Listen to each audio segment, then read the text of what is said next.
Bienvenue à tous pour ce temps que nous voulons réserver au Seigneur, pour lui rendre grâce et nous nourrir de sa parole.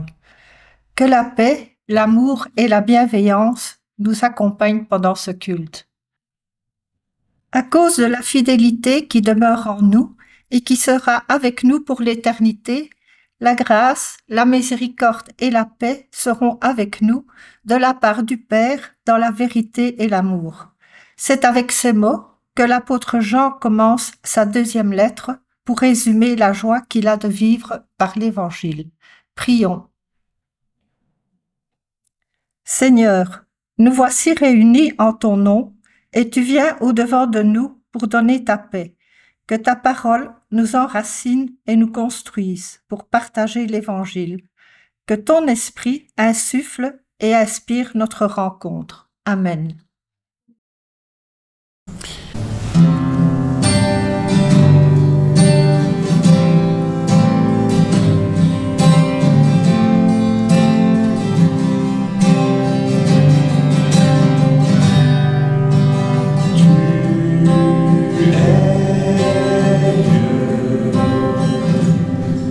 Au milieu de nos prières,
Lecture de la volonté de Dieu. Voici ce que Jésus nous propose de vivre selon le témoignage de l'apôtre Jean. Comme le Père m'a aimé, je vous ai aussi aimé.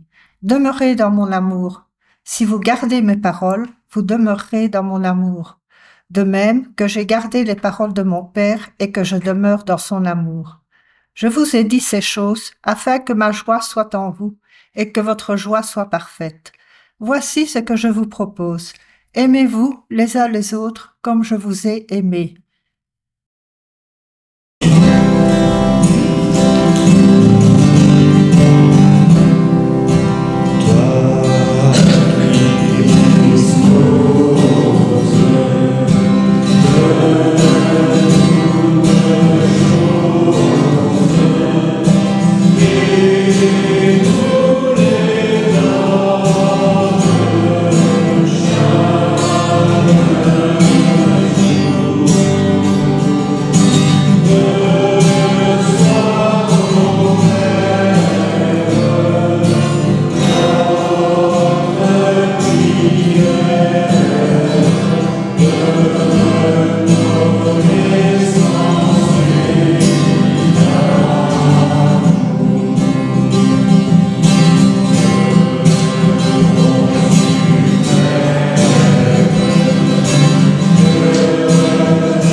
Pour la louange, je vous invite à lire ensemble le psaume 138. De tout mon cœur éternel, je te rends grâce. Tu as entendu les paroles de ma bouche. Je te chante en recevant ta parole. Je me tourne vers toi et me prosterne. Je te rends grâce pour ton amour et ta fidélité, car tu élèves au-dessus de tout ton nom et ta parole. Le jour où tu répondis à mon appel, tu fis grandir en mon âme une force.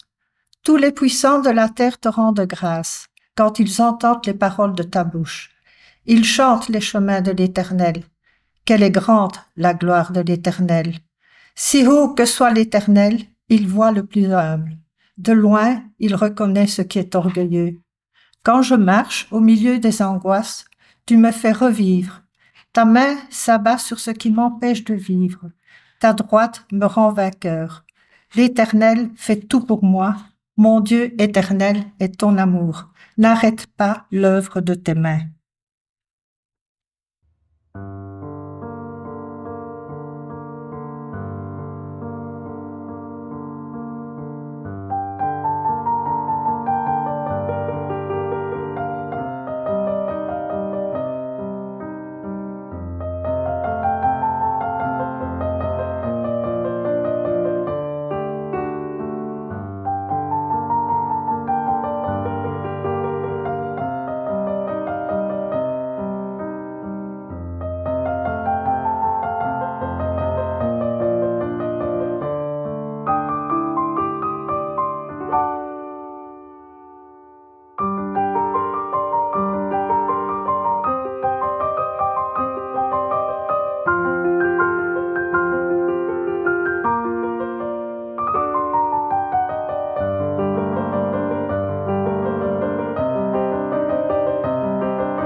Je vous propose de vous unir par la foi à cette simple déclaration de croyance chrétienne.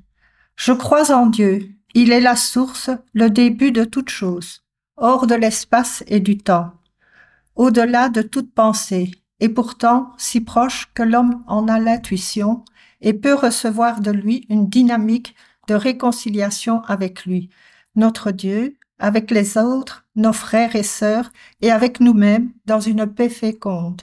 En Christ, nous avons connu ce Dieu, source de vie. À ceci, tous reconnaîtront que nous sommes ses disciples si nous avons de l'amour les uns pour les autres.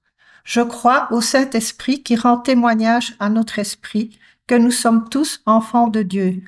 Nous avons été baptisés d'un seul esprit pour former un seul corps. Je crois, Seigneur, viens au secours de mon manque de foi. Avant de donner la parole à M. Quenon, il y aura une lecture de 5 textes et les 3 premiers textes seront lus par Anne-Laurence et les 2 suivants pour M. Quenon.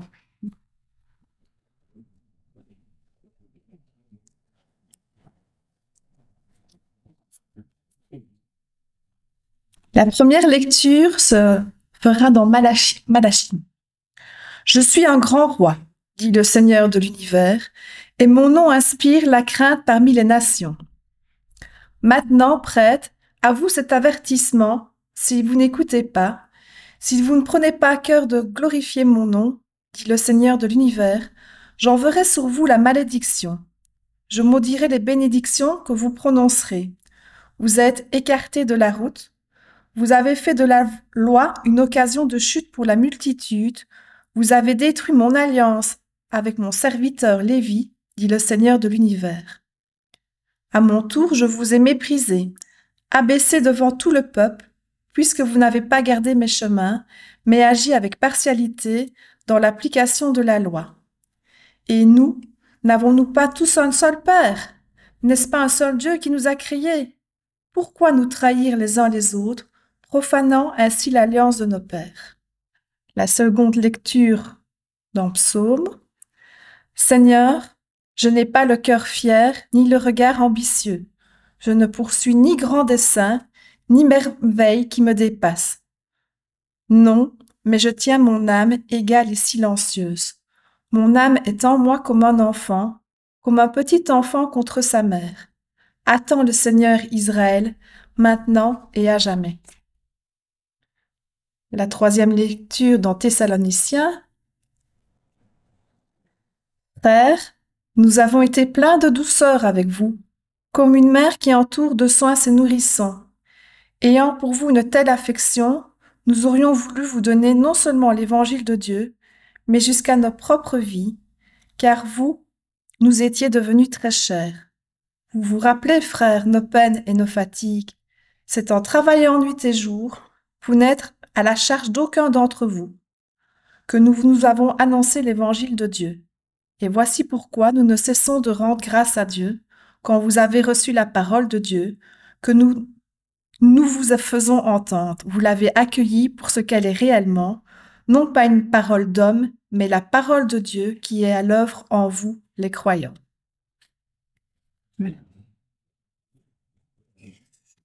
Nous arrivons ainsi aux lectures de l'Évangile.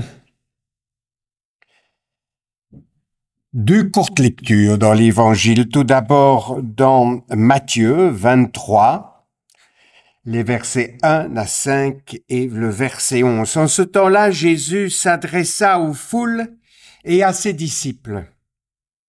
Et il déclara, « Les scribes et les pharisiens enseignent dans la chair de Moïse. Donc, tout ce qu'ils peuvent vous dire, faites-le et observez-le, mais n'agissez pas d'après leurs actes, car ils disent et ne font pas. Ils attachent de pesants fardeaux, difficiles à porter, et ils en chargent les épaules des gens, mais eux-mêmes ne peuvent pas les remuer du doigt. Toutes leurs actions, ils le font pour être remarqués des gens. Le plus grand parmi vous sera votre serviteur. Qui s'élèvera sera abaissé, et qui s'abaissera sera élevé. La cinquième lecture et dernière dans l'évangile de Luc, au chapitre 22, les versets 24 à 27. Les disciples se mirent à se discuter vivement pour savoir lequel d'entre eux devait être considéré comme le plus important. Jésus leur dit, « Les rois qui commandent leur peuple en maîtres et ceux qui exercent le pouvoir se font appeler bienfaiteurs. Mais il n'en va pas ainsi parmi vous. Au contraire, le plus important parmi vous doit être comme le plus jeune, et celui qui commande doit être comme celui qui sert. En effet, qui est le plus important? Celui qui est à table ou celui qui sert? Ben, c'est celui qui est à table, n'est-ce pas? Eh bien, moi, je suis parmi vous comme celui qui sert. Dieu se rebiffe. Voilà comment je commencerai à partir de ces textes que nous avons lus. Ce sont les textes du jour. Je les ai pris dans le calendrier. C'est parfois bien comme cela parce qu'on ne raconte pas nos petites marottes. On est devant des textes qui parfois nous mettent mal à l'aise. On se dit, mais qu'est-ce qu'il y a dans ces textes? Alors, dans le premier texte, celui de Malachie, Dieu se rebiffe contre ses prêtres qui, en quelque sorte, le défigurent. Et j'ai intitulé ce message, cette méditation, soit le Dieu qui se rebiffe, soit l'autre Dieu, mais on peut aussi l'appeler le Dieu défiguré. Car en effet, dans ces textes, Dieu en a contre les religieux. Dieu n'est pas satisfait de la manière dont il est présenté au peuple par les prêtres. Le texte de Malachie a un relent de revendication divine. Non pas contre les êtres humains, Dieu n'a rien contre le peuple, Dieu ne dit rien contre les êtres humains, mais il en a à ceux qui sont censés le représenter et parler de lui.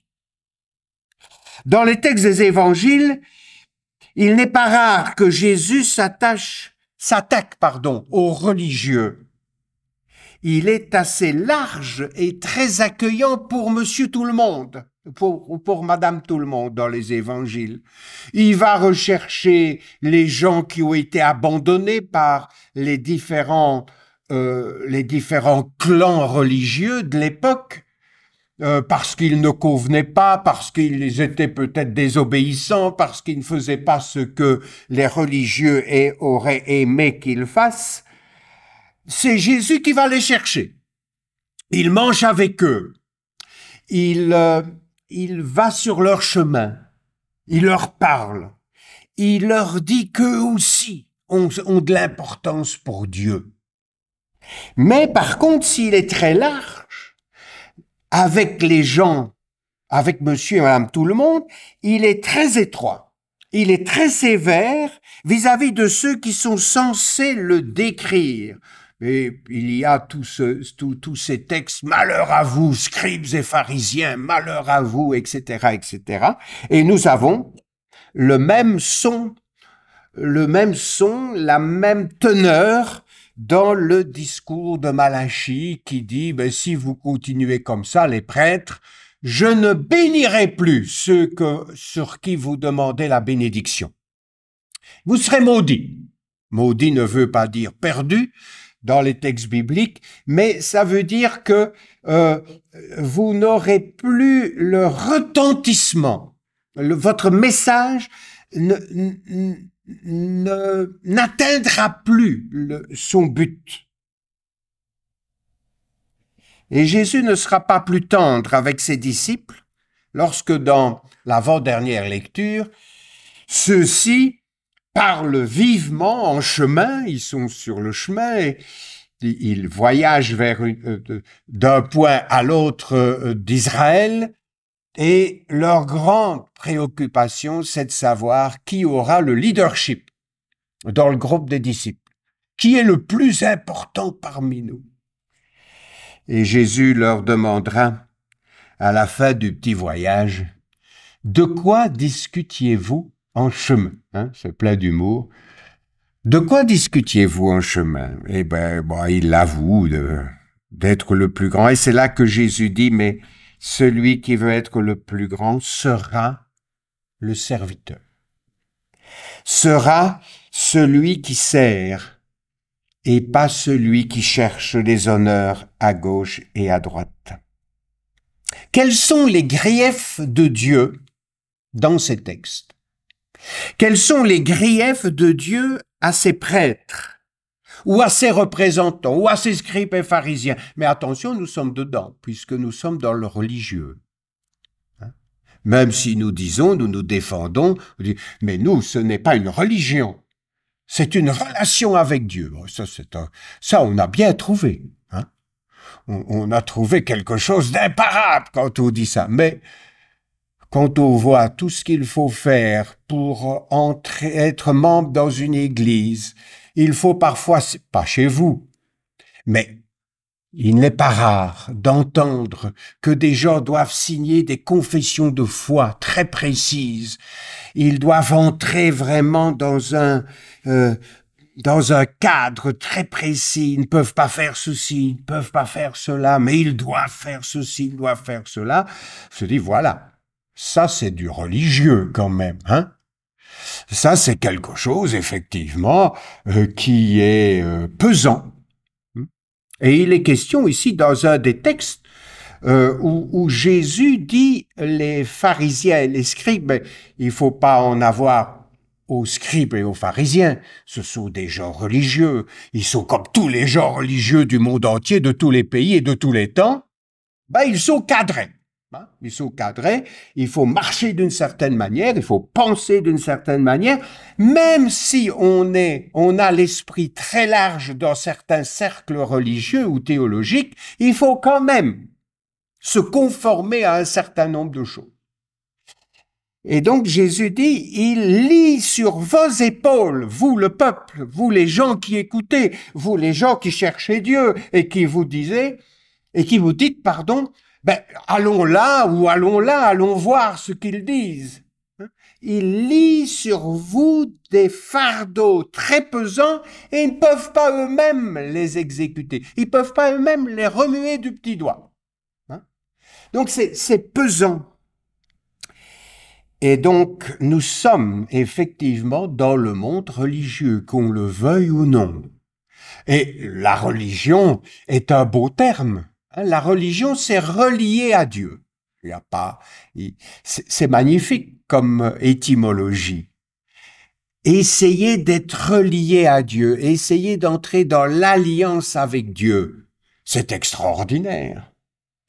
Mais si ça devient un fardeau, si ça devient pesant, si ça devient des choses qui finalement n'ont plus trop à voir avec Dieu lui-même, avec le Dieu de la parole. Alors nous avons effectivement dans la Bible un langage religieux.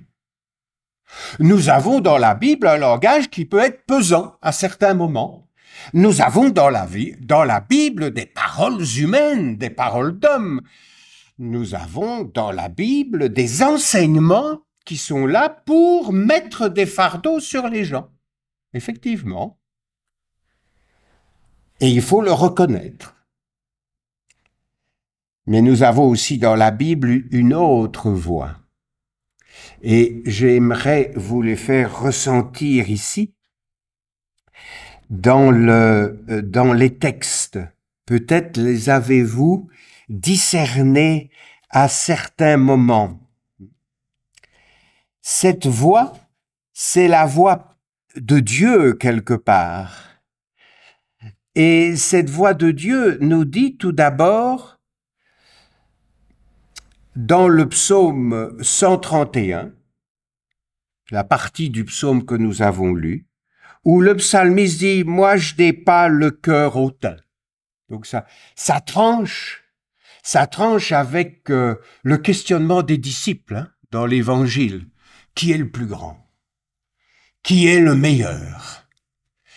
L'esprit de compétition, le psalmiste dit non, je n'ai pas le cœur hautain et je ne poursuis pas de grands desseins ni de transpercer des mystères qui me dépassent.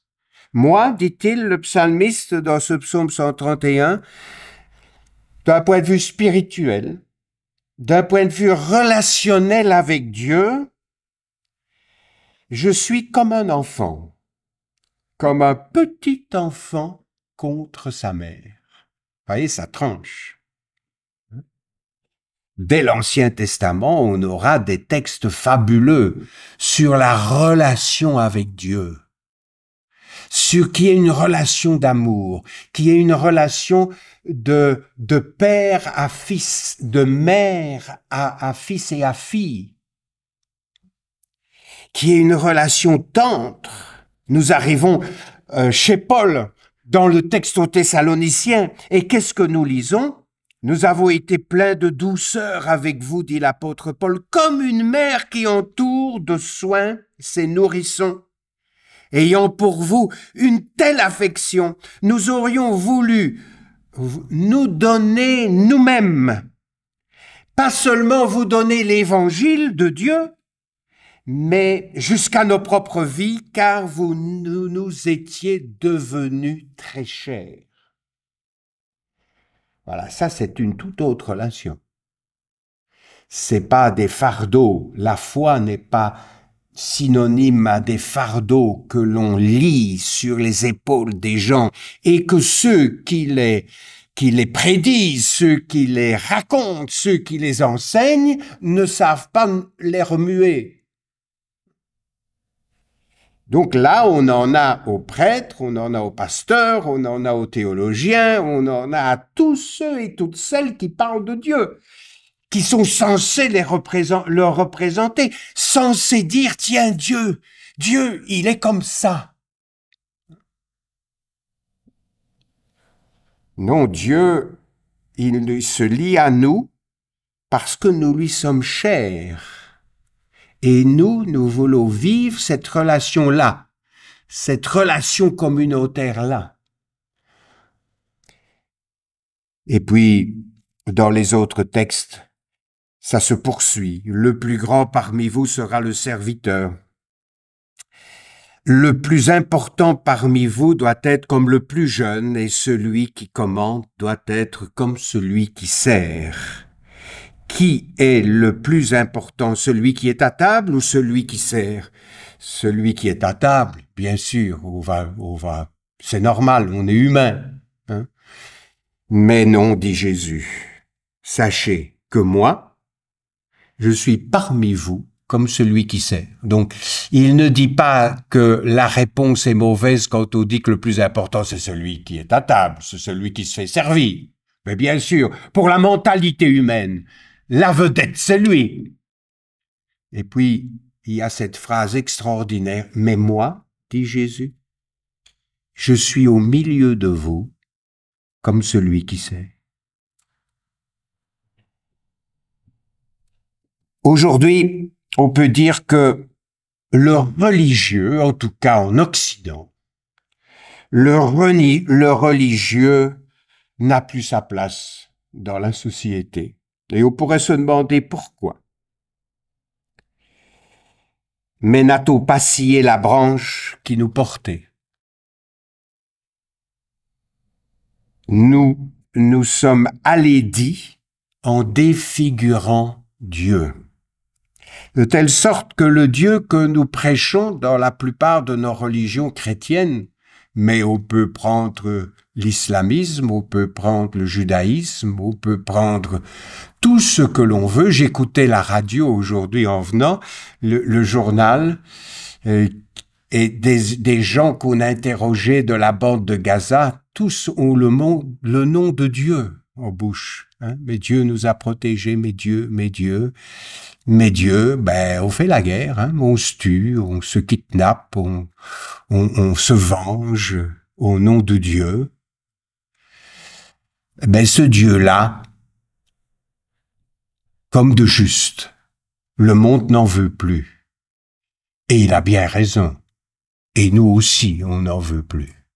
On n'en veut plus parce que Dieu, dans l'Écriture, ne se présente jamais comme cela. L'homme le présente comme ça. Il y a des massacres dans l'Ancien Testament, il y a des textes violents au nom de Dieu, qui sont même commandités par Dieu, nous dit le texte biblique. Mais entre ces textes, entre ces lignes, il y a un autre Dieu qui se révèle. C'est un Dieu Père, c'est un Dieu qui aime, c'est un Dieu qui nous considère, c'est un Dieu qui nous donne notre dignité de vie, de vivre, sans s'excuser de vivre sans culpabilité, mais tout simplement en étant attaché à lui, comme une maman est attachée à son enfant, comme un père est attaché à son enfant. C'est cette image-là qui doit redéfinir nos théologies, redéfinir nos communautés, redéfinir notre place dans la société.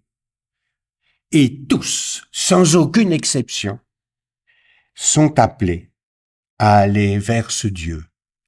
Remarquez comment Dieu s'appelle lui-même dans Malachie, et pas seulement dans Malachie, dans énormément de textes, le Dieu universel. Et dans Malachie, il y a ce texte qui est souvent sur la bouche de tous, mais ne suis-je pas votre créateur à tous et à toutes? Qu'est-ce que vous avez à vous entretuer? Vous avez le même père, vous avez la même mère, hein, puisque Dieu est père et mère à la fois. Vous avez le même créateur, vous avez un seul Dieu. Pourquoi donc essayer de vous rabaisser les uns les autres, essayer d'être le meilleur, essayer d'entrer, on n'a pas besoin d'entrer dans un esprit de compétition. Nous sommes nés dans la compétition. Toute notre enfance, elle se joue dans la compétition, déjà à la maison, vis-à-vis des autres frères, des autres sœurs, si nous en avons. Hein? On se compare. Je suis meilleur, je suis pas bien, je suis pas le meilleur. Alors c'est la tristesse. Et puis voilà, au lieu de mettre l'accent sur nos différences, sur nos différents charismes que nous avons, nos différentes intelligences que nous avons les uns les autres, et faire un tout avec ça, non, on se compare. Suis-je bon? Ne suis-je pas bon? Et qui va me le dire? Ben voilà, l'esprit de comparaison, l'esprit de compétition. Et donc l'Église, non, n'est pas et ne doit pas être un lieu de compétition. Qui est le meilleur chrétien? Qui est le meilleur parmi nous? Qui est celui qui a vraiment une vie conforme à ce que Dieu dit? Conforme plutôt à ce que les êtres humains de telle et telle obédience demandent à leurs membres, qu'il faut dire, mais Dieu n'est pas là-dedans. Dieu, il est dans une image, et c'est par là que je terminerai certainement. Voilà, c'est un tableau de Rembrandt, le retour du fils prodigue. Nous avons toute l'image de Dieu. On aurait pu lire aussi cet autre texte hein, dans les évangiles, dans l'évangile de Luc notamment, le retour du fils prodigue. Toute cette parabole extraordinaire où ce n'est pas la parabole du fils prodigue, C'est pas la parabole du fils aîné qui fait la tête parce que son frère revient après avoir dépensé la moitié de la fortune du père. C'est la parabole du père, plutôt. C'est lui qui est là au milieu de cette parabole et qui donne sens à cette parabole. Rembrandt l'a dessiné comme il a peint, pardon. Il a peint beaucoup de scènes bibliques. Et chez Rembrandt, il y a le jeu de la lumière.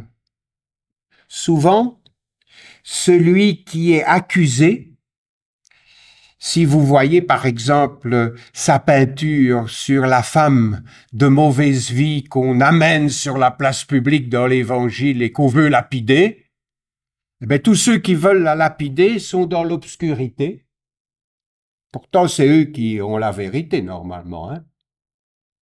C'est eux qui ont raison. Eh bien, Rembrandt les a mis dans l'obscurité et la femme est lumineuse. Elle a un manteau, elle a une robe blanche, elle est lumineuse. Ici, même chose. La lumière est sur le Père et le Fils qui revient. Les autres, ils sont un peu dans l'ombre. Je pense que Rembrandt a compris l'essence même de l'Évangile. Jésus n'est pas un religieux qui vient condamner. Jésus n'est pas un religieux qui vient dire ce que Dieu exige, et tous ceux qui ne se conforment pas aux exigences de Dieu sont jugés, sont mis dehors, sont excommuniés. Mais Jésus est venu libérer. Jésus est venu donner une parole non seulement de consolation, mais une parole forte de grâce et d'amour à tous ceux qui en manquaient. C'est pour ça qu'il est venu. Et ceux-là, ils sont lumineux. Alors, je vais vous lire tout simplement ce qu'a écrit à ce sujet un certain Henry Nouwen, intellectuel, conférencier international et écrivain mondialement apprécié, qui décrit ce désir profond de l'être humain, de chaque être humain, le désir profond à travers cette peinture. Il écrit ceci. Plus que tout, c'étaient les mains, celles du vieillard, posées sur les épaules du jeune homme, qui me rejoignait là où je n'avais pas encore été atteint dans mon être. J'avais besoin d'affection. Je cherchais la maison où je me sentirais en sécurité. L'étreinte de Rembrandt restait gravée dans mon âme, bien plus profondément qu'un simple signe d'encouragement. Elle m'avait fait découvrir quelque chose en moi qui était en attente, un appel masqué par les aléas d'une vie très occupée. Une aspiration persistante au repos définitif, un besoin incontournable de sécurité et de permanence. Le Fils qui revient, regardez où il met sa tête et entre dans le sein du Père. Il est accueilli non pas par un juge, il n'est pas accueilli par quelqu'un qui lui veut du mal et qui va lui redemander des comptes, il est accueilli par quelqu'un qui l'aime. Et les deux mains se posent sur l'épaule, dans le dos et sur les épaules de celui qui arrive. C'est une forme de sécurité. Il y a une main, si vous observez bien, une main féminine et une main masculine. Dieu étant à la fois Père et Mère. Et c'est cette étreinte-là qui doit inspirer nos communautés à être aujourd'hui, dans la société, celle qui accueille quiconque, sans rien demander, si ce n'est de se laisser aimer, de se laisser entourer. Ce n'est pas des mains de jugement, ce ne sont pas des mains qui repoussent, ce sont des mains qui accueillent. Nos communautés et le religieux a encore un très bel avenir s'il a ces mains-là. Si nous sommes des communautés d'accueil, des communautés de pardon, des communautés où l'amour prime sur toute autre chose, peu importe la vie des gens, peu importe ce qu'ils sont aimés, ils sont fils et filles du Père céleste. Et après tout, nous ne sommes pas là pour faire autre chose.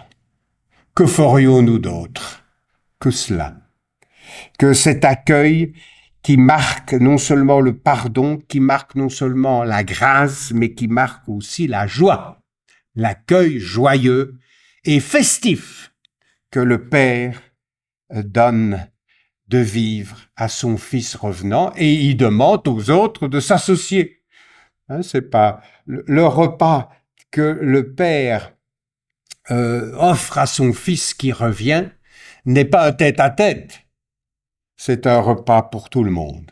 Et tout le monde est appelé à se réjouir. Malheureusement, le Fils aîné, ce jour-là, n'a pas assisté. Il ne voulait pas. Il ne voulait pas entrer dans cette joie du pardon et de la grâce. Il est resté dans la mentalité du calculateur, la mentalité du juge. Mais peut-être qu'un jour, il s'est aussi associé. Et c'est cela qu'on espère pour toutes et tous. Eh bien, soyons cette communauté-là, cette communauté qui accueille, cette communauté qui aime, cette communauté qui sait se réjouir avec les gens, parce que la maison du Père, le royaume de Dieu, c'est cela. Et si c'est cela aussi pour nous, et si nous arrivons toujours un peu mieux à le réaliser, à le pratiquer, alors nous n'aurons plus la furie de Dieu qui nous dit « Vous me défigurez avec vos manières de régler les problèmes, avec vos règles, avec vos lois, avec vos doctrines. Vous me défigurez, moi, le Dieu de l'univers. » Amen.